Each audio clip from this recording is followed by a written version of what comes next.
Saúde a todos com a paz do Senhor, falando de volta, nesta feita com as lições bíblicas da CTAD, Sala dos Jovens. Hoje nós vamos estar tratando a lição de número 2, que traz o título Davi, a excelência no servir. Esta lição será ministrada no dia 13 de abril de 2025 e, como sempre lembramos, estamos sob o tema do trimestre, Davi, de pastor de ovelha a rei de Israel, fé e ação em meio às adversidades da vida. Então, desta sequência do pastoreio de ovelhas ao pastoreio de uma nação, nós vamos agora ver a excelência deste trabalho, quer dizer, como era feito, como foi feito, como foi o aprendizado, como foi feito a espera, como foi feita a condução. A palavra excelência nos traz ideia de algo que tem muita qualidade, né? De algo muito bom, né? De ótima qualidade, quer dizer, o melhor. Quando falamos de excelência, nós estamos falando isso. E o interessante é que é uma excelência no servir, quer dizer, para ser servo. Então, para sermos servos bons, como diz a palavra do Senhor, nós temos que trabalhar com excelência, né, com qualidade, com o melhor das nossas vidas. O texto principal se encontra no livro de Isaías, que é o capítulo 41, versículo de número 10, que diz: não temas, porque eu sou contigo. Não te assombres, porque eu sou teu Deus. Eu te esforço, e te ajudo e te sustento com a destra da minha justiça.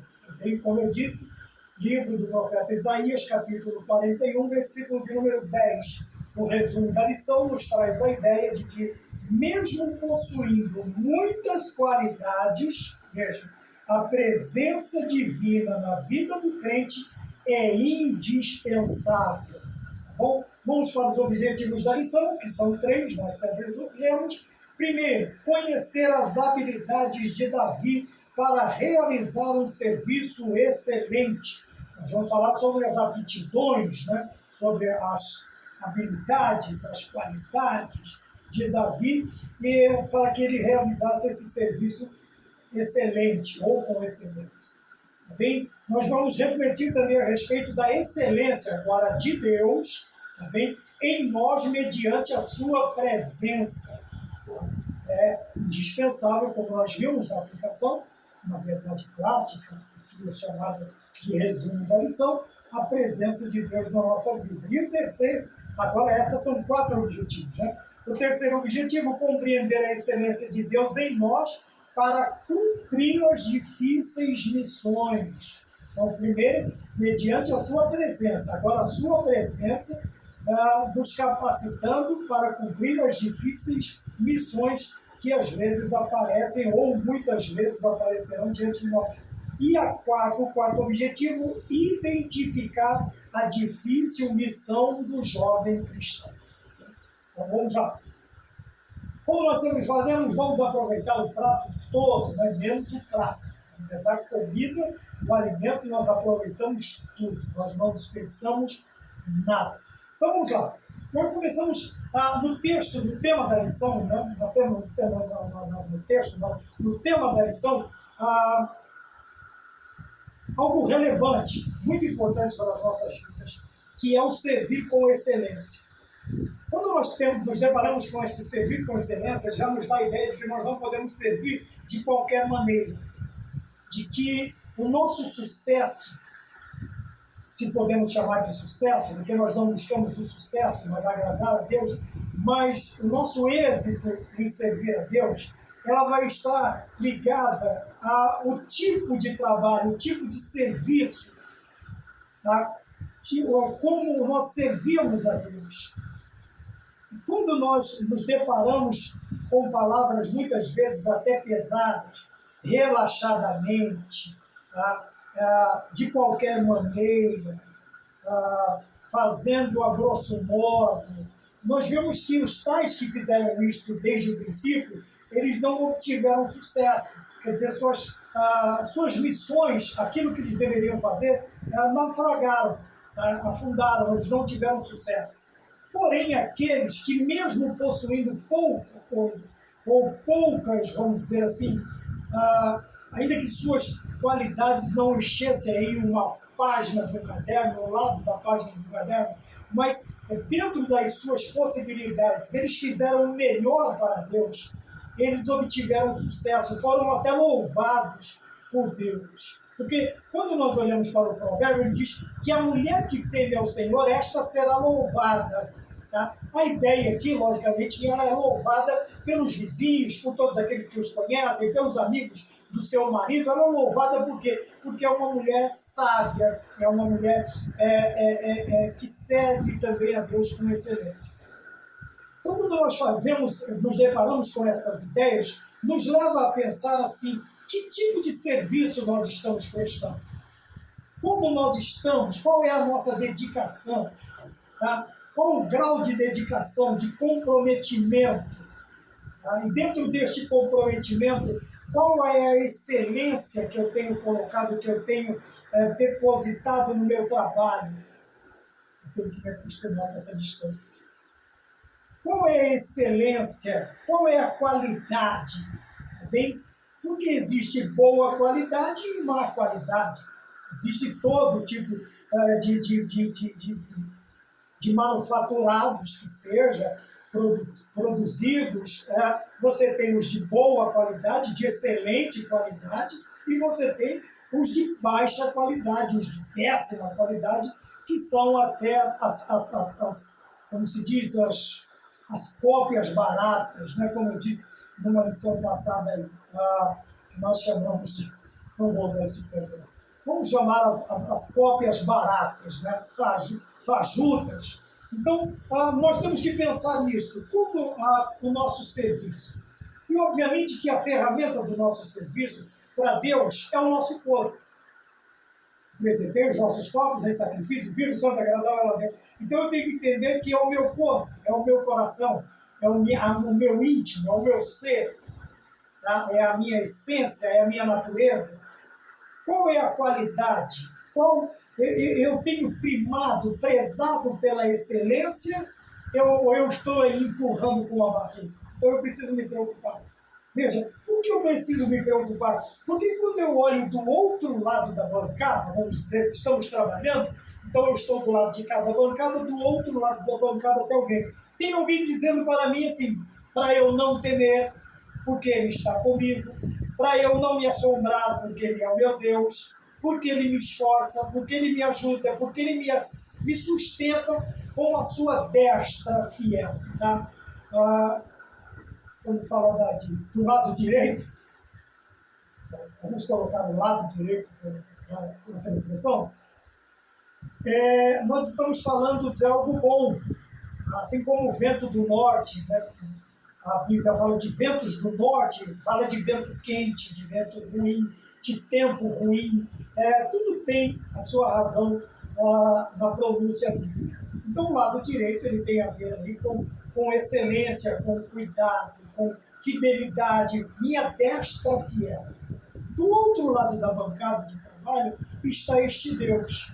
E veja que tudo que Ele me oferece, nós vimos nos objetivos, a excelência da sua presença, a excelência da sua presença na realização das missões difíceis. Tá? Então nós vamos ver que da parte de Deus a qualidade é muito boa, é ótima. Tá? É ótima. E o meu lado não pode ser menos. Talvez eu não alcance, se eu quiser medir forças, vamos dizer assim, se eu quiser me comparar a Deus, lógico que eu não vou conseguir, tá bem? Mas eu também não posso me nivelar por baixo, escolher lá, sei lá, aquilo que é tido como a escória, a margem da sociedade, aí eu vou me achar aí um superstar, um supercrente. Não, mas eu dentro das minhas qualificações, dentro das minhas qualidades, e como nós vimos aqui no resumo da lição, apesar de possuir, você pode até possuir muitas qualidades, mas algo que é indispensável, apesar de todas as suas qualidades e podem até superar os seus defeitos, é indispensável, é imprescindível, é vital a presença de Deus na nossa vida, tá bem? E a presença dele é excelente, tá? Em todos os sentidos, como nós vimos aqui nos objetivos da lição, tá? Então vamos para a introdução. Eu peguei aí o último parágrafo, que diz assim: na vida deste homem, na vida de que homem? Davi. Nós estamos falando de Davi. O sujeito aqui é Davi. E o escritor ele nos leva a pensar assim: querendo ou não, nós somos praticamente forçados a admirar. Esta admiração não é devoção, não é adoração, tá? Não é veneração. Tá bem? É considerar o sujeito um crente de verdade. Dentro das limitações humanas, um crente que alcançou um determinado padrão de excelência, para pôr esta excelência diante de Deus através dos seus trabalhos, através da sua obra, através da sua obediência a Deus. Então, nós somos lembrados de que Davi tem os seus defeitos, mas as suas qualidades, veja, elas vão sobrepujar, elas vão aparecer mais. E Deus ele é tão excelente que ele não coloca só as partes boas da vida de Davi e de nenhum personagem bíblico. Ele coloca tanto as suas qualidades quanto os seus defeitos. Ele se mostra imparcial, ele se mostra justo, mas ele também nos mostra, e Tiago vai nos lembrar, que nós somos sujeitos às mesmas paixões. Então não é desculpa. Porque eu sou um ser humano, porque na minha humanidade, nas minhas limitações humanas.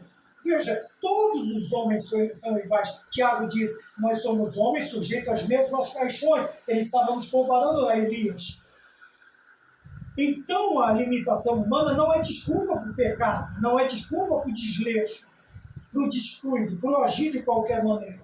Não, de modo algum, de forma alguma. Pelo contrário, essa nossa limitação, essas nossas limitações, elas devem nos impulsionar a ir a Deus para buscar força, refúgio, sustento, também cuidado, como ele disse aqui em Isaías 41:10. Essas nossas limitações têm que nos levar a Deus. Ora, quando eu estou enfermo, a minha enfermidade, né, eu estou usando como exemplo, graças a Deus, a minha enfermidade ela me leva para o médico, para uma determinada área médica, sabe? A minha deficiência financeira me faz ir buscar uma agência bancária, a minha deficiência em alguma lei me leva a buscar um advogado. São exemplos, pelo amor de Deus. Também essas minhas limitações humanas, as minhas necessidades, elas têm que me levar a Deus. Então veja, apesar de tudo nós vamos admirar, e ele destaca aqui a marca registrada de Davi. Quer dizer que onde Davi passava, ele deixava a sua marca, ele deixava a sua impressão, né? Todos tinham que se lembrar, todos tinham que notar, todos eram obrigados a reparar e até comentar. Veja, ele diz assim, na vida deste homem, as competências adquiridas eram envoltas. Quer dizer, adquirido quer dizer aqui, ele foi construindo este caráter. Isso é inerente a Davi. São qualidades inerentes ao homem. Assim, também como nós chamamos de aptidões, chamamos aqui de habilidades, existem coisas que são naturais. Elas já nascem conosco. Nós só vamos aperfeiçoando. Veja, ele colocou aqui competências adquiridas. Quer dizer, elas estão envoltas em quê? Embrulhadas em quê? Elas estão cobertas em quê? Veja, primeiro, sensibilidade. Tá? Não está falando desses homens chorões que tem hoje. Está falando de sensibilidade, de empatia, de você sentir, tanto a sentir Deus quanto sentir o seu semelhante. Sensibilidade. Também a sensibilidade que fazia Davi compor belos hinos, que nós chamamos de salmos. A sensibilidade que levava Davi a reconhecer o seu pecado, a sensibilidade que fazia Davi reconhecer tanto o lado ruim quanto o lado bom das coisas. Tá? Não é esses... Embora gente que atrás de gente. Né? Veja, sensibilidade. Segundo, integridade. Integridade fala de interesse. de um caráter firme, sólido, tá bem? Não era aquela coisa, veja, o leite, tem o leite integral, tem o semi-desnatado e tem o desnatado. O integral dá a ideia de que o leite, apesar de não ter, tem todas as componentes originais da extração lá da vaca, vamos dizer assim. O semi-desnatado quer dizer que ele já não tem um componente, que é a gordura, que forma a nata do leite. O totalmente desnatado, ele dá a ideia de ser totalmente retirada a parte gordurosa do leite, que é o que forma a nata, né? Que era aquela ocasião de estar aquela toda discussão de manhã cedo, antes de nós irmos para a escola, quem ficaria com a nata, a ponto do mais esperto chegar e tacar os dedos dentro do caneco de leite, catar com a mão mesmo para não dar chance para o outro chegar primeiro. Então, uma coisa é que nós estamos aqui, nós capengando, mas estamos aqui. E comemos tudo, mas não é disso que eu estou dizendo. Eu estou dizendo, veja, quando nós falamos de integridade, nós estamos falando de algo que traz toda a sua, mantém toda a sua composição. Tá? Toda a sua composição. Então, o leite é composto de vários elementos. Então, o leite integral, ele traz toda esta composição. O desnatado já tem extraído algumas composições e o desnatado sem toda aquela composição. Então, Davi, ele trazia essa integridade, tá? Integridade de caráter, integridade em todos os sentidos, em todas as áreas. Tá? Quando você olha para o arroz integral, ele só é descascado, se eu não me engano. Só, o resto, ele não é beneficiado, ele não é escovado, não é lavado, ele não fica branquinho igual o outro. Tá bem? Então ele vem com as suas características totais, né? Ele traz todo o seu elemento, toda a sua composição. Isso fala de integridade. É envolto em responsabilidade. Responsabilidade fala de compromisso. Bem? Porque quando nós nos compromissamos, nos comprometemos com algo, tem que haver responsabilidade para sermos íntegros naquilo que nós nos comprometemos. Veja, uma coisa vai ligando à outra. Então fala de responsabilidade, de comprometimento. Tá bem? Daí essa responsabilidade, ela vai exigir o quê? Dedicação. A partir do momento que eu sou responsável, que eu estou comprometido com algo, eu vou me dedicar de uma tal maneira que esta dedicação, que este envolvimento alcance a excelência do tema. Tá bem? Envolve também o quê? Arte. Quer dizer, eu vou buscar os melhores meios, as melhores formas. Né? Quando Davi compunha uma música, então ele buscava os instrumentos. Você vai ver no Salmo para instrumentos de corda, porque as cordas, os instrumentos de corda ficariam melhor naquela música, o acompanhamento ficaria melhor, para os instrumentos de sopro, para instrumentos disto. Quando nós vemos as grandes composições, né? Tem para piano, tem composição para violinos, tem composição para... E tem a capela, que é lindíssima. É tão bela que não precisa nem de acompanhamento. É uma arte, sabe? É uma dedicação, é um comprometimento, é uma responsabilidade, é uma integridade, é uma sensibilidade que não precisa nem de acompanhamento. Veja, a capela, é só voz, é lindo, é bonito, é feito. E também a sua vida, né, ela é envolta no quê?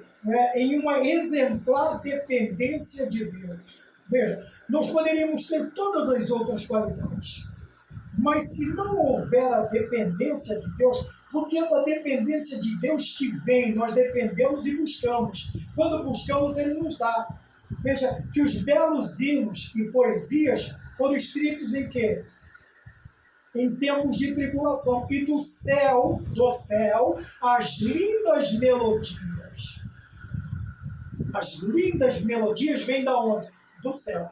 Tá bem? Enquanto eu componho a letra, estou escrevendo a letra, eu estou num momento de dificuldade. foram escritos em tribulação. Mas a melodia, ela vem dos céus, é aquela que vai dar a graça, que vai dar o acompanhamento. Veja, quer dizer que eu posso ter todas as qualidades, mas se eu não tiver, se eu não for dependente de Deus, nada disto ficará bem feito. Não conseguirei a excelência, sabe? Não conseguirei prestar um bom serviço, com uma ótima qualidade, com uma boa qualidade. Por quê? Porque do céu é que vem as melodias. As lindas melodias se ouviram na escuridão, no céu, do céu, de Deus, na dependência de Deus. Tá? Não é uma coisa de copiar uma letra, pega a letra de um, substitui por substantivos e coloca um instrumento a mais, ou dá uma acelerada, dá uma diminuída no ritmo. Pronto, criei uma música. Não levou 3 minutos para fazer aquilo ali. Né? E depois joga num CD lá com mais meia dúzia, que também é cópia, às vezes até letra, a melodia mundana, a música que ele traz lá de fora, coloca uma letra evangélica e, né, toca o bar. E aí vai fazendo dinheiro. Mas nós vemos aqui que a dependência divina é que traz as lindas melodias. Porque as lindas melodias vêm do céu. E as letras são compostas o quê? Em tempos de tribulação. É difícil compor algo. Olha o Salmo 51. Davi estava desesperado. Agora, se ele tivesse deitado na rede, com uma água de coco gelada na mão, abanando ainda, né, sendo abanado por alguém da família, geralmente, preguiçoso coloca o filho ainda para abanar ele, deitado na rede. Né? Vai esperar milagre, vai esperar poesia, vai esperar melodia, vai esperar deitado, porque não vai vir. Tá bem? Então, nós vemos aqui, na introdução, todas estas qualidades, elas de nada servirão se elas não estiverem envoltas, se elas não estiverem imbuídas da presença divina, da dependência divina. Tá, no ponto de número 1, nós vamos ver um currículo notável, né? Até às vezes invejável também, o currículo de Davi, para um serviço excelente. E nós vemos a procedência deste adorador. Primeiro, um pastor de ovelhas. Tá bem? Ele poderia se sentir aí desprezado, oprimido, triste, como alguns ficam fazendo hoje. Né? Tudo vira motivo de chorar. Mas ele ali é o filho mais novo de 8 filhos, né, de Jessé, é o mais novo, está lá no pasto, cuidando de ovelhas. Então ele poderia, assim, dizer que ele era desprezado, diminuído, né? Ele era subtraído, excluído da família. Uma infinidade de termos que nós temos hoje aí para certos homens. Mas, veja, Davi, por sua excelência, ele faz o inverso de tudo isso. Veja, ele pega o deserto, ele pega o pastoreio, ele pega tudo aquilo que está acontecendo na vida dele e ele transforma em aprendizado. Veja, o pasto que seria um lugar de choro para ele, eu não quero usar esse termo, Deus queira que eu não esqueça isso, sabe, que seria aí de lamúrias e lamentações. Davi faz uma escola, ele começa a tirar lições, um grande aprendizado. Tá? Por quê? Porque ele vai sair de um pasto, de ser um pastor de ovelhas, para ser um pastor de uma nação. Mas o homem, chamado por Deus, que tem por finalidade a excelência na presença de Deus, ele vai tirar lições de tudo, aprendizados. Para quê? Para um futuro. Ele vai sempre pensar assim: não, isso aqui eu vou estar em tal lugar, Deus vai fazer tal coisa através de mim, então eu preciso disso. E ao invés de eu reclamar, eu vou tirar lições. E é o que Davi faz. Veja, ele aprende muito no rebanho com as ovelhas. Tá? Ele aprende, aqui o escritor diz, ele aprende a cuidar, ele aprende a conduzir, prover, quer dizer, alimentar, proteger, ele aprende a defender, acolher as ovelhas. Alguma poderia até ver doentinha no dia, ali meio borocochosinha, caidinha. Ele estava ali perto dela, estava amparando, conhece o estado das tuas, conhece o estado do teu rebanho, coloca o teu coração, como é que é? Conhece o estado das tuas ovelhas e coloca o teu coração sobre o teu rebanho. Pastor, superintendente, professor, Então veja, ele está ali para acolher e defender. Muitas vezes, a ursa, a leoa, ele vai lá defender. E ele conta isso para o rei. Ele disse, não, deixa comigo. Faz parte da minha índole, faz parte do meu caráter, eu tenho informação nisso aqui, eu sou cátedra nisso aí, deixa comigo. Ele vai falar isso para o rei. Tá? E lá na frente Deus está vendo que essa ferramenta será utilíssima para ele. Porque é um homem que sabe extrair o melhor do pior, sabe extrair o melhor da dificuldade, da adversidade. Bem, não é um cara que se entregava e ficava chorando por causa disso, por causa daquilo, não. Tá? Ele soube esperar no Senhor, ele aprendeu. Veja, então essa escola seria para tempos vindouros. Quando ele vai se tornar rei, Deus vai torná-lo rei de Israel. Tá bem? E quando nós olhamos também, outro ponto importante de aprendizado, é que as ovelhas, elas são muito frágeis. Elas não sabem se defender. Elas nem têm com o que se defender. Veja, se você vê animais, tem animais, o elefante, nem o rei da selva se atreve. Tá? Se você olhar os búfalos, ele tem aí seus longhorns, né? Seus grandes chifres. Tem animais que são providos de carapaças, né? O rinoceronte, os búfalos, né? O próprio elefante gigantesco, os rinocerontes são animais temíveis. Mas a ovelha, você olha para a ovelhinha e dá vontade de pegar ela no colo, fazer carinho, brincar com ela, como se fosse um filhotinho de cachorro, alguma coisa nesse sentido, desperta, sabe, carinho, compaixão, e elas não têm como se defender. Quando nós olhamos também para o rebanho do Senhor hoje, nós temos que ter esse sentimento, metaforicamente, de acolher, de proteger, de defender, de conduzir, de prover alimento, tá? Alimento bom, alimento sólido, Bíblia de verdade, tá? Conto de carochinha não, que viu na internet, Bíblia, doutrina não mata, o que mata é pecado. Nós precisamos tomar cuidado. E a ovelha não sabe se defender, ela nem tem com o que se defender. Tanto é que o Senhor, quando ele vai falar da sua morte substitutiva, voluntária, e até submissa, ele diz, como uma ovelha muda. Isaías diz, como uma ovelha muda, ele foi levado perante os seus tosquiadores. Não abriu a sua boca. Porque, sabe, é como se estivesse assim, eu nasci para isso. Então, isso tem que despertar em nós, assim como despertou em Davi. Ele aprendeu tudo isso e era assim que ele conduzia o povo, diferente de Salomão. Diferente dos filhos de Salomão, que agora vão querer, um deles, se não me engano, Roboão, ele vai querer pesar o dedo, o seu mindinho, o seu dedo mindinho seria como uma ferroada de escorpião. Então veja, por quê? Porque não tiveram a mesma escola de Davi, não tiveram. Tá? Além de pastor de ovelha, olha o currículo, ele era corajoso e destemido. Bem, quando nós falamos do destemor, nós estamos falando de valentia, mas não é aquela valentia de ficar peitando o pastor, de ficar peitando o professor de escola dominical, de ficar peitando o superintendente, de levantar a voz contra a líder do círculo de oração, que às vezes, na maioria das vezes, já tem uma idade avançada. Isso aí é ser mal educado. Para ser educado, eu vou dizer mal educado, eu queria dizer outra coisa. Isto não é valentia, isto é ser covarde. Se levante com quem aguenta. Tá? Faça isso com quem você acha que está no mesmo nível que você. Aí você vai ver o que é bom para a tosse. Você vai ficar mansinho igual a ovelha, do mesmo jeito.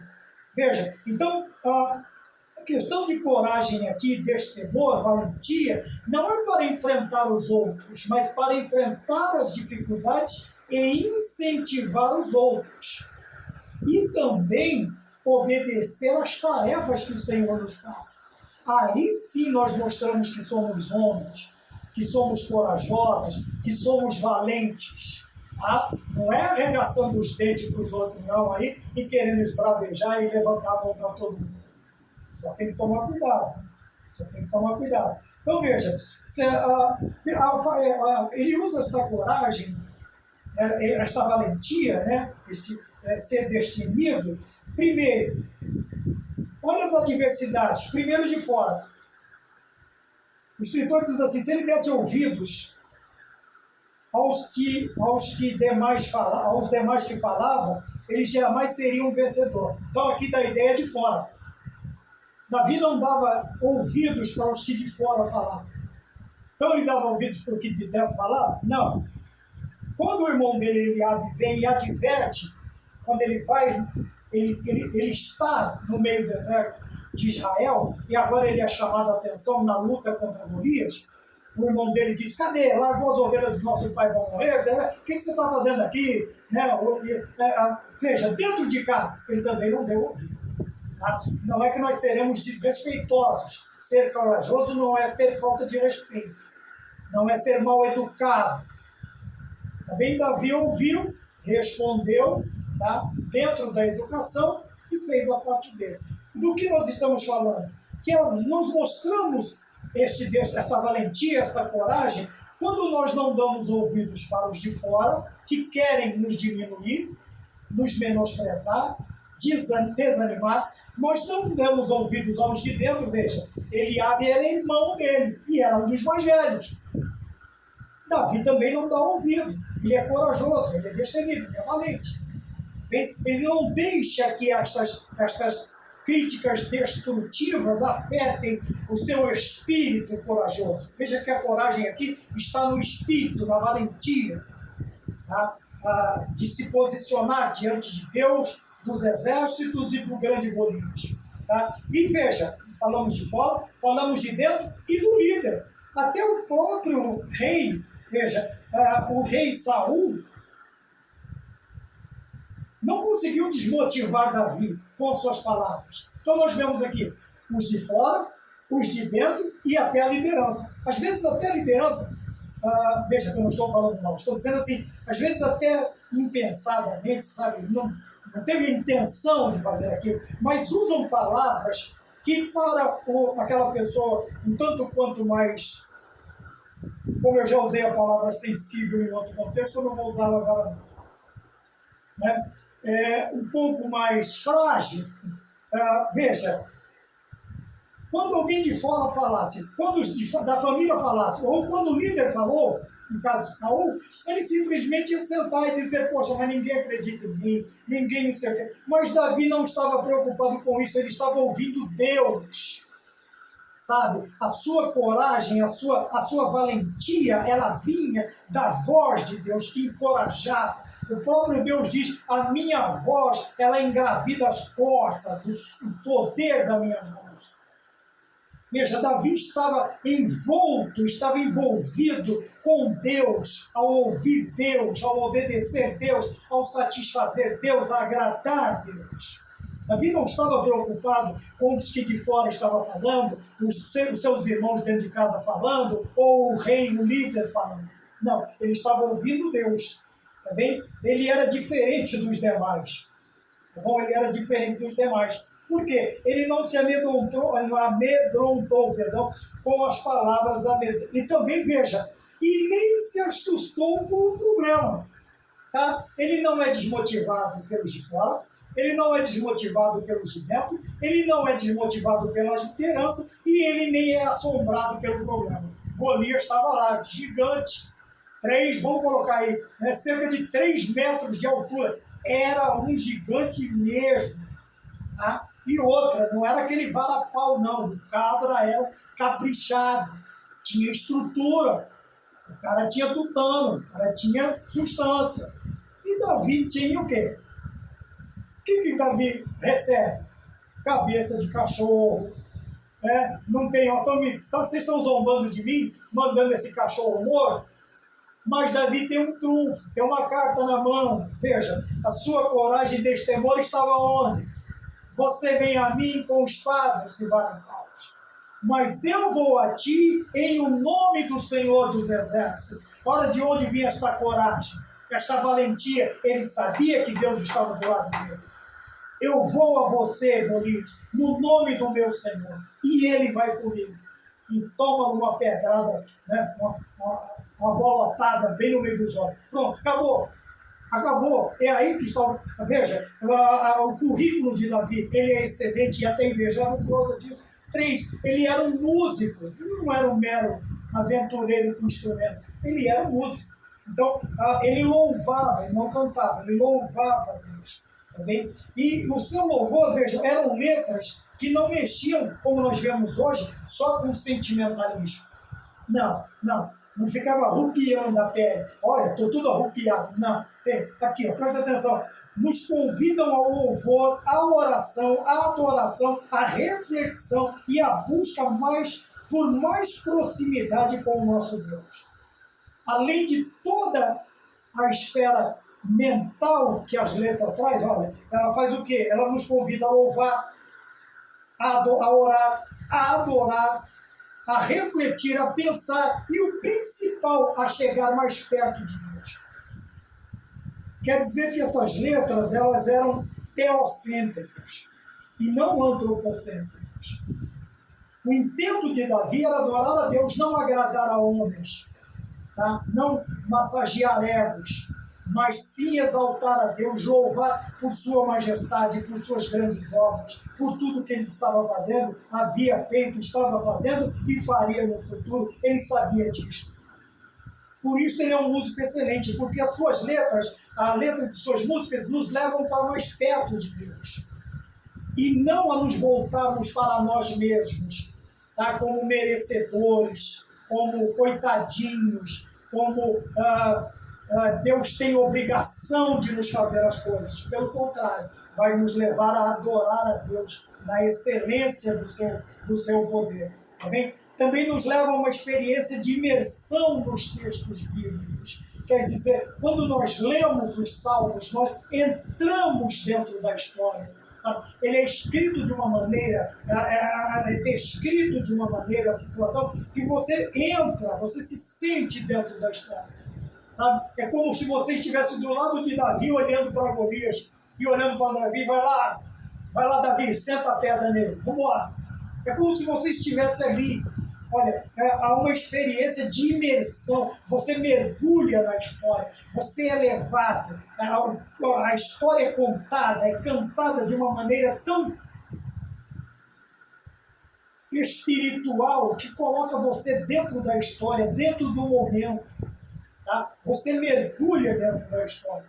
Vem essa experiência que nós temos nos textos bíblicos quando nós meditamos nos salmos. Tá? E também uma reflexão, uma vital reflexão acerca da nossa realidade. Tá bem? Qual é a nossa... Já falei. Qual é a nossa realidade? Fragilidade, pecabilidade, egoísmo, narcisismo. Todos os ismos ruins estão na nossa vida. Mas quando nós refletimos, pensamos, ponderamos, tá? De uma forma como se a nossa vida dependesse desse aprendizado, e depende, isto nos leva a reconhecer a nossa realidade. Veja que o salmista diz assim: o Senhor conhece a minha estrutura, ou conhece a nossa estrutura, e sabe que somos pó. Veja que coisa interessante. Enquanto nos dias de hoje, muitas músicas evangélicas, muitas pregações, muitos púlpitos estão levando o homem a se auto-adorar, a se auto-exaltar. Quando nós refletimos, pensamos na palavra verdadeira, inspirada por Deus, quando há inspiração de Deus, ela nos leva a reconhecer que não somos nada, que não temos nada. Mas, apesar de tudo, podemos tudo naquele que nos fortalece. Então, veja, a nossa realidade é esta, é reconhecermos que se podemos alguma coisa ou tudo, nós podemos em quem nos fortalece. E quem é que nos fortalece? Jesus Cristo de Nazaré. Tá bom? Então nós vemos aí um músico excelente. Excelente por quê?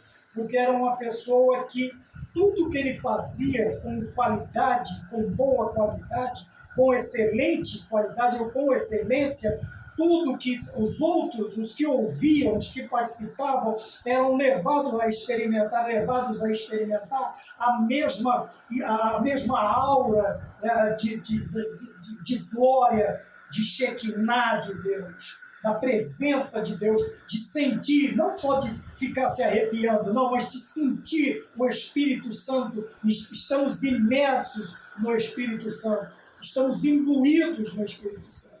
Veja, na graça de Deus, na glória de Deus, é totalmente diferente. Tá bem? O ponto de número 2, a excelência de Deus em nós, mediante a sua presença.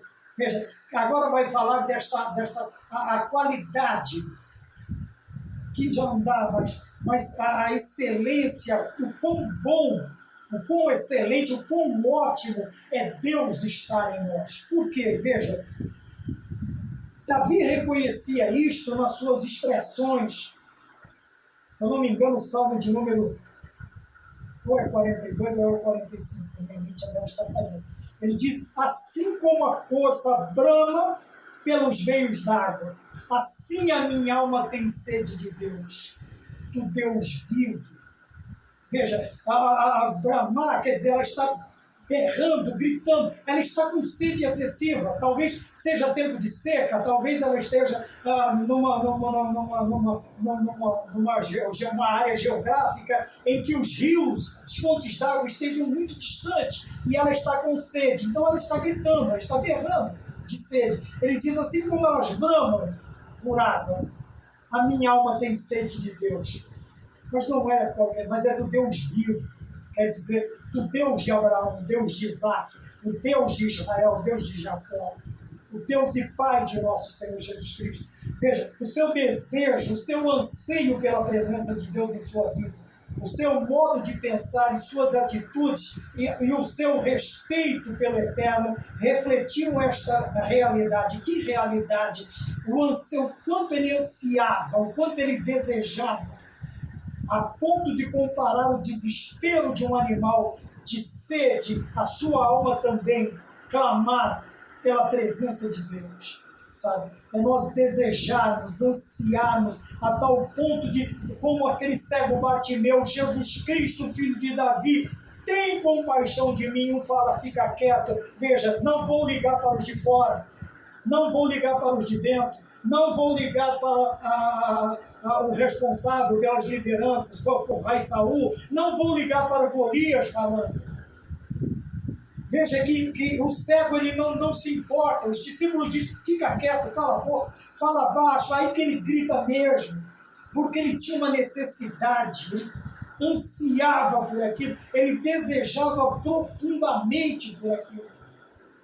É por isso que nós sempre tivemos o costume, e o povo de fora, para que gritar tanto? Deus não é surdo. Sabe o que é isso, meu amigo, meu irmão? Talvez você já tenha usado esta frase. É sede de Deus, é desejo de Deus, é vontade de Deus, de ouvir a voz de Deus. Nós não estamos gritando, orando alto para Deus nos ouvir. Nós estamos orando alto para ouvirmos a resposta de Deus. É totalmente diferente. Veja, a bússola de Davi também não era o seu egoísmo, não eram os seus desejos, não eram suas vontades, não era, não. O que era? Qual era a bússola de Davi? Né? Era o quê? A sua vida era dirigida pelo seu profundo amor e temor ao Senhor. Veja, aquilo que direcionava toda a arte de Davi, qual seja a esfera da arte na vida de Davi, o direcionamento, a bússola era o seu temor, respeito, consideração por Deus e também o quê? O seu amor. Veja, que aquele que ama, ele vai fazer de tudo e até ficar desprovido de determinadas coisas só para ver o seu objeto de amor feliz, para satisfazer. É aquilo que nós vemos, né? O amor de mãe, o amor de pai, é simbolizado nas redes sociais. Né? Às vezes tem uma pedrinha que acerta no filho, uma flechinha, mas as outras estão todas nas costas do pai e da mãe. E nas costas do pai e da mãe estão as costas de Jesus Cristo nos protegendo. Nunca podemos ser ótimos pais, mas a nossa família tem que estar debaixo dos cuidados de Deus. Assim como a nossa vida e todas as áreas da nossa vida. Bem? Então, o que dirigia a vida de Davi não era a sua vontade, o seu egoísmo, o seu egocentrismo, o seu narcisismo. Bem, veja que quando ele é apresentado, ele é apresentado como uma pessoa de boa aparência, de gentil presença. Tá bem? Então ele tinha para ninguém. Aí vem aquele lá, né? Davi era branquinho, sardento, não sei o quê. Não, devagar, tá? Graças a Deus, faz muito tempo que eu não ouço isso. Tá bem? Faz muito tempo que eu não escuto isso aí. Mas, veja, tinha essa ideia. Mas quando Davi é apresentado a Saul, porque ele está perturbado, a lista de qualidade envolve algumas outras coisas também. Tá bom? Então vemos aqui que a presença de Deus em nossas vidas, assim como na vida de Davi, ele ansiava, nós precisamos também desse desejo. E esse desejo tem que ser a terceira potência, a quarta potência, elevado à 10ª potência. Nós temos que clamar, temos que bramar com uma força, nós temos que buscar a presença de Deus, custe o que custar. Ainda que os de fora, os de dentro, ainda que Golias, ainda que Saul, liderança, ainda que os problemas gritem, nós vamos gritar mais alto ainda. Como Bartimeu, e ele vai nos ouvir, ele vai parar. Tá bem? O cristão deve buscar de forma intensa a presença de Deus em sua caminhada. É o que nós estamos falando. 2. O cristão e a sua espiritualidade. Veja, quando nós somos cristãos, aqui no caso da lição, para os jovens está escrito, se o jovem cristão, quando o jovem cristão se permitir ser conduzido pelo Espírito de Deus, o seu coração o impele. Quer dizer, quando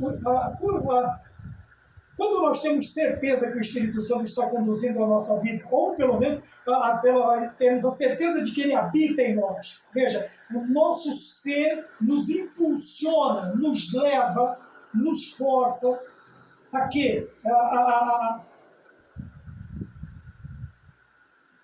A buscar a crescente intimidade com o Senhor. Veja, mas apesar deste ímpeto, deste impulsionar do nosso ser, do nosso coração, do nosso mais íntimo, buscar a presença do Senhor na nossa caminhada, o escritor diz que é uma busca progressiva. Que é isto? É lógico. Veja, o homem não suporta, não vai suportar, assim como não suporta a revelação da palavra completa, ele não suportou, o Senhor disse, ninguém que me vê continua vivo, falou para Moisés, ele também não suporta uma revelação total da palavra, ele vai entrar em parafuso. Então esta revelação, quer dizer, este impelir, esta busca, ela vai ser o quê? Gradativamente, paulatinamente, progressivamente. Nós vamos de passo em passo, como diz a Bíblia, de fé em fé, sabe? É uma busca constante, porém não estagnada, progressiva.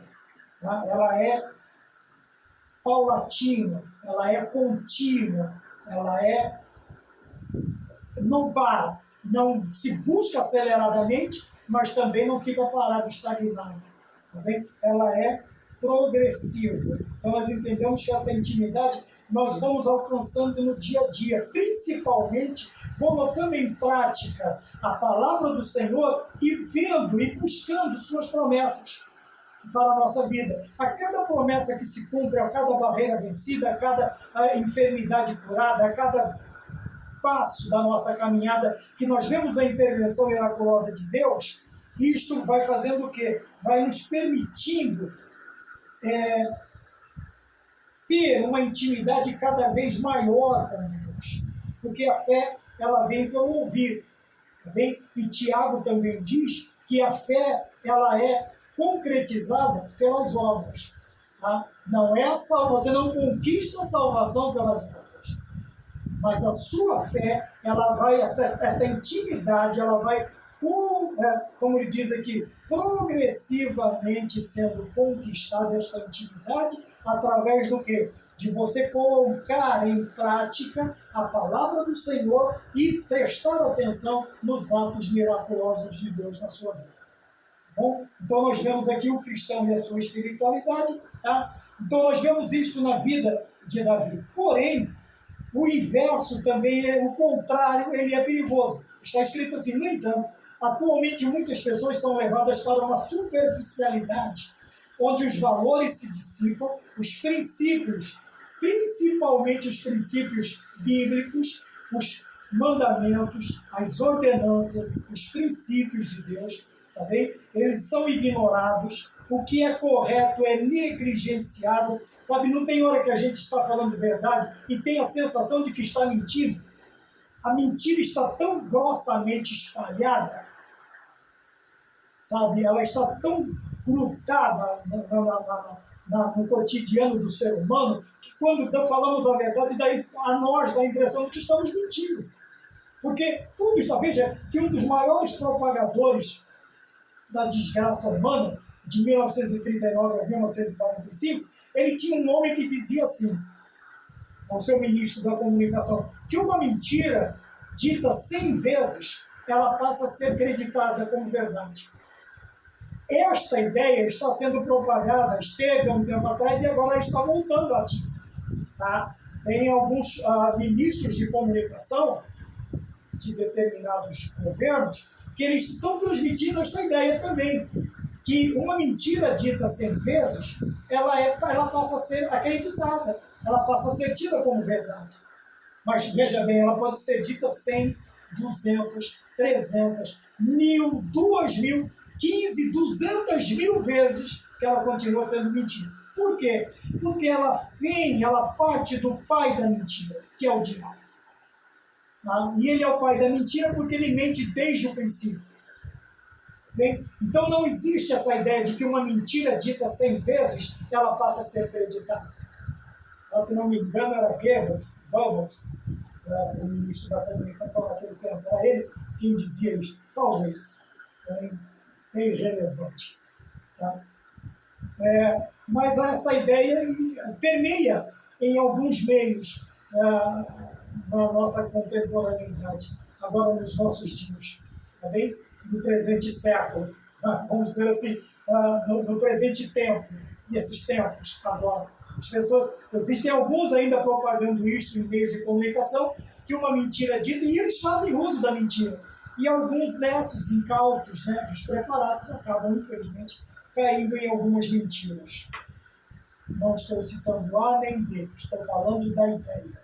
Tá? Falei do idealizador. Falei de propagadores, nem A nem B. Tá? Eu não me envolvo em determinadas coisas. Então veja, os cristãos de hoje, as pessoas de hoje estão sendo levadas a isso. Eu ainda tenho 7 minutos só. Então vamos acelerar. Enquanto o relativo e o efêmero, quer dizer, a vaidade, o passageiro, o que se vai com muito supérfluo, é tido como importante. São colocados em evidência. E nós precisamos tomar cuidado para saber valorizar o eterno e desprezarmos que tudo aquilo que faz parte da eternidade, como o judeu diz, que vem do Altíssimo, do Hashem, quer dizer, nós precisamos voltar aos valores, ao princípio, tá bem? Assim como a igreja lá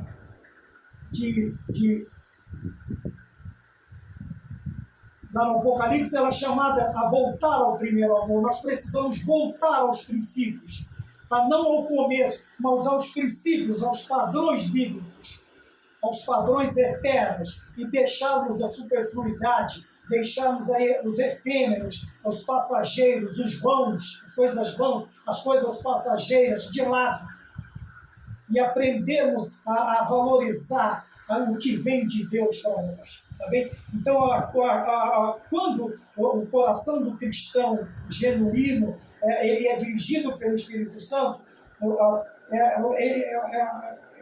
essa área da vida dele o impulsiona, o impele a progressivamente buscar uma crescente intimidade com Deus, enquanto o inverso ele vai impelir, quer dizer, no caso não vai impelir, ele vai repelir, né? É a ação do ímã. Se você colocar os dois lados iguais, se você colocar, ele vai expulsar, né, o ímã. Se você inverter os polos negativo e positivo um contra o outro, ele vai atrair. Tá bem? Então nós precisamos atrair para nós os preceitos de Deus, né, os valores eternos, e repelirmos, expulsarmos de nós o efêmero, o passageiro, a vaidade e tudo aquilo que nos afasta de Deus. Tá bom? 3, conduzido pelo Espírito, né? Neste período o Espírito Santo, vem a explicação de que o Espírito Santo ele habitava na pessoa em ações específicas no meio do povo, mas a partir do Novo Testamento nós passamos a ser morada do Espírito Santo, quer dizer, agora ele não só nos visita como fazia no Antigo Testamento, agora ele habita em nós, ele mora, ele está conosco, e eis que estou convosco todos os dias até a consumação do século. E a ideia é esta: eu e o Pai habitaremos nele em espírito. Então quer dizer que nós temos a Trindade Santa habitando em nós através do Espírito Santo. Nós somos a habitação permanente do Espírito Santo. Quer dizer que essa experiência ela vai além das 4 paredes da igreja, de cultos, de reuniões. Não, ela é expressa também na nossa condução, no nosso portar. Veja, em toda a amplitude da nossa vida, onde a palavra vida ela alcança, abrange as esferas que ela representa. Veja, esta experiência ela tem que estar dentro de todas as esferas da nossa vida. Se é que nós podemos entender. Veja, a amplitude de vida, de obra, de prioridades, de sentidos, quer dizer, todas as esferas da nossa vida.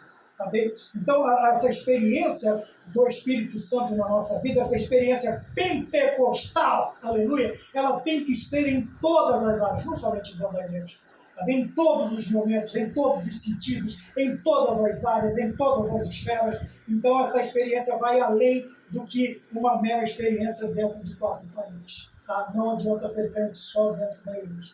Tem que ser fora. E isso nos diz que é um modo de vida, é um padrão de vida, tá? É um modo de vida, é uma forma de vida. E este padrão é um padrão bíblico de vida. Tá bem? Quer dizer, este padrão pentecostal. Por que pentecostal? Porque é um padrão totalmente dominado, é um modo de vida totalmente dominado pelo Espírito Santo de Deus. Tá bem? Não é que eu estou falando somente das igrejas pentecostais. Não, mas todo aquele que é conduzido pelo Espírito Santo. Mas também não estou falando de todas as igrejas. Tá bem? Ele tem este padrão, eles têm este estilo de vida como um modo de vida. Não como uma mera ideia, como uma noção, mas como um padrão de vida, como um modo de vida, uma forma de conduzir a sua vida. Quer dizer, e é um de viver diferente. 3, a excelência de Deus para cumprir uma difícil missão.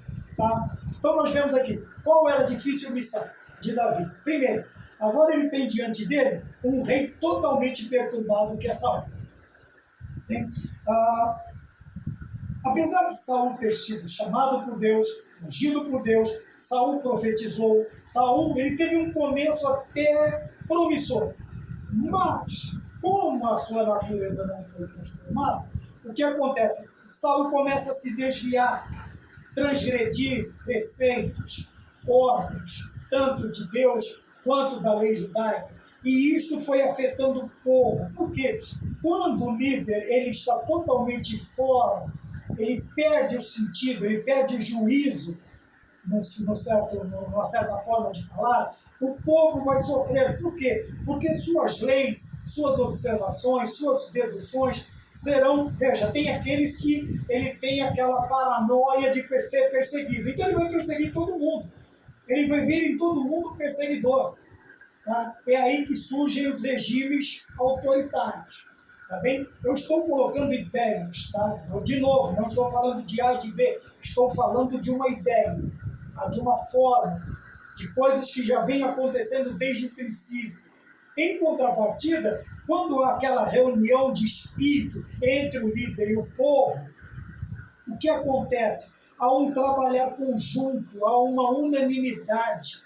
Tá? Não há somente uma união, mas há uma unidade de pensamento, de sentimento, de propósito.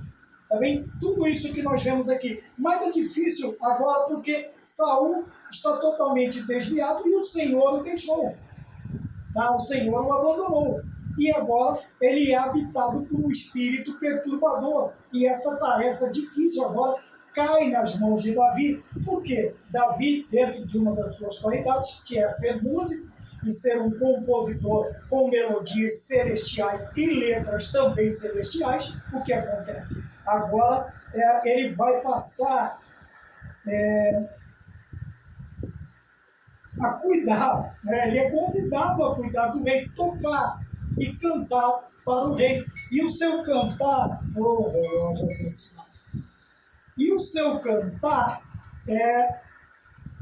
cantar o seu tocar o instrumento é algo divino. E isto arrefece, diminui a perturbação, tá, na vida de Saul. E ele consegue até dormir. Bem, então nós vemos uma difícil tarefa na vida de Davi. Quer dizer, por quê? Porque agora Saul está perturbado, está inapto para realizar as suas tarefas como rei. Bem, como nós vimos isso, ele se torna violento, ele se torna insensato, ele prejudica o povo judeu passa a sofrer nas mãos dele, tá bem? E mais Davi, enquanto ele tocava a sua harpa, né, e ele entoava os hinos, ele foi não só, veja outra coisa interessante, vamos ver aquela mesma qualidade dos pastos com as ovelhas de Jessé. Ele está cuidando da vida espiritual de Saul, mas ele também está aqui, aprendendo no palácio, ele está se inteirando, tá bem? Ele está vendo o funcionamento do palácio, ele está vendo como é que conduz, como se deve controlar a quantidade, qualidade, os tipos de pessoas, de profissionais que tinham ali dentro, de pessoas, de profissionais. Então, Davi, ali, aquele momento também é um aprendizado, é uma escola para Davi. Tá? Não é só aquela parte difícil de ter que cuidar de um moribundo, tá? De uma pessoa que está transtornada, mas também um momento de uma oportunidade de aprender. E ele faz as duas coisas com excelência. Porque quando ele chega a ser rei, ele é rei que alegra o povo. Ele é um rei que satisfaz a Deus e alegra o povo. Tá bem? Ele é um rei que é conduzido por uma ordem teocrática. Tá? Ele é rei, mas ele não domina, ele não traz esse domínio para as suas mãos. Ele entrega totalmente nas mãos de Deus.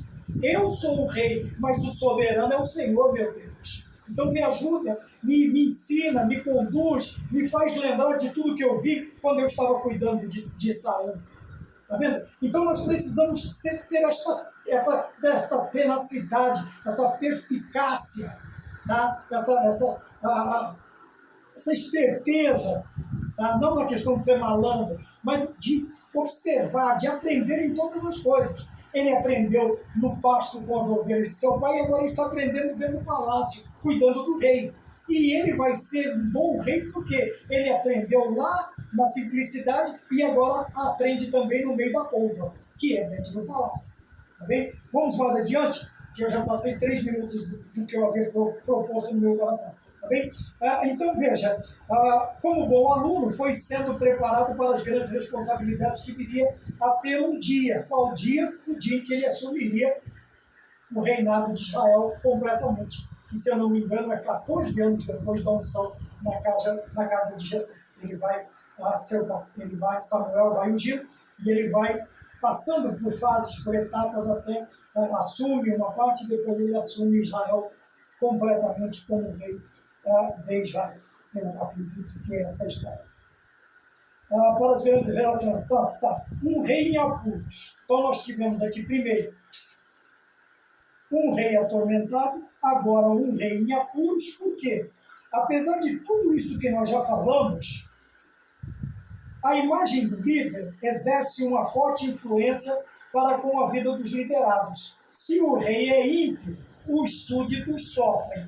Se o líder é imprudente, os liderados amargam privações. E era isso que estava acontecendo. Quer dizer, ele estava colocando, por que aqui um reino em apuros? Porque tudo aquilo que estava acontecendo na vida do rei automaticamente é transferida para o povo. Né? Assim como nós nos olhamos no espelho e ele reflete a nossa imagem como nós somos, e eu estava um dia numa rodoviária, minhas filhas bem pequenas, elas estavam brincando próximas a mim assim, ou próximas, porque são 3 lindas mulheres. Veja, um vendedor, eu não lembro se era um sorveteiro, eu não sei o que ele estava vendendo, ele disse que aquelas meninas são suas filhas, não são? Eu disse são.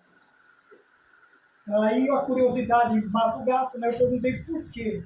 Ele falou, porque pelos filhos se conhecem os pais. Pela igreja, você conhece o seu líder. Por quê? Ela sofre a influência de tudo aquilo que está. A igreja é espelho do pastor. Assim como o povo é o espelho do rei, assim como a nação é o espelho do seu líder, se é presidencial, é presidente, se é uma monarquia, é o primeiro-ministro e os reis, se é a forma de governo que for, o povo vai espelhar, ela vai refletir o seu líder. Tá bem? Seja um pai, seja um pastor, seja um presidente, seja o que for. Um encarregado, um presidente, um mestre, um presidente de empresa, seja o que for. Veja, as suas qualidades ou defeitos, veja, a sua imagem, ela vai exercer uma forte influência sobre quem? Para com a vida do povo. E ele coloca aqui 2 defeitos grandes, né? Se ele é ímpio, se ele não é voltado à santidade, à santificação, a ser pio, a ser santo, quer dizer, ele vai fazer o quê? Os súditos sofrem na sua impiedade. Se ele é imprudente, eles amarguram. O que é uma pessoa imprudente? Ele é esbanjador, ele não se controla naquilo que ele faz, nenhum das suas concupiscências ele consegue controlar, e com isso o que vai fazer? Vai faltar para o povo, vai faltar. Se é um pai de família, falta para os filhos e para a esposa. Se é um presidente de uma empresa, vai faltar insumos, vai faltar salário, vai faltar, sei lá, o que for, para que a empresa funcione bem. Então nós precisamos tomar cuidado com isso. Então o reino estava em apuro, por quê? Porque o seu rei estava inapto para continuar no trono. Tá bem? Agora a pergunta principal é esta: qual a nossa difícil missão? Quer dizer, o que é que nós estamos enfrentando para que, nos espelhando em Davi, possamos copiar suas qualidades e prosseguirmos até o êxito final dessa nossa difícil missão. Então, primeiro nós vemos aqui, cristãos. Qual a primeira dificuldade da nossa missão? Qual a primeira dificuldade? Nós andamos na contramão do mundo. Não tem esta, não pode ir com eles, junte-se a eles. Não existe isso. Tá? Não existe ser levado pela maré. Não existe deixa a vida me levar. Não existe. O cristão genuíno, ele anda na contramão do mundo. A nossa cosmovisão é cristã, é bíblica, é celeste, é totalmente diferente. Tá bom? Então, a primeira dificuldade é esta. O segundo desafio está ligado ao quê? A nossa grande missão. Qual é a nossa grande missão? O ide do Senhor. Tá bem? É o anunciar as boas novas, é evangelizar as boas novas de salvação. Por que é uma dificuldade? Porque nós estamos anunciando boas novas, falando de luz, num mundo que está em trevas, totalmente corrompido pelo pecado. Então há esta barreira natural daquele que vive nas trevas contra a luz. Daquele que vive segundo os padrões deste mundo contra os padrões do céu. Daqueles que andam na impiedade contra aqueles que andam e buscam a santidade. Este choque é inevitável. Então nós precisamos da presença do Espírito Santo de Deus na nossa vida. Precisamos viver um viver excelente, como diz o texto aqui. Nós precisamos servir a Deus com excelência, porque com um grau muito alto de qualidade. Tá bem? Por quê? Com isto agradamos a Deus. E nós sabemos que a alegria do Senhor é a nossa força. E quando o Senhor nos fortalece, através do seu Santo Espírito habitando em nós, nós vamos poder cumprir a nossa grande missão. Como diz o último tópico aqui. Qual a nossa difícil missão? Primeiro, andar na contramão do mundo. Tá? Não pense em voltar, não pense em virar, não pense em converter, não pense em dar meia volta e seguir o fluxo. Não siga o fluxo. É outra frase muito falada, né? Segue o fluxo. Não, não segue não.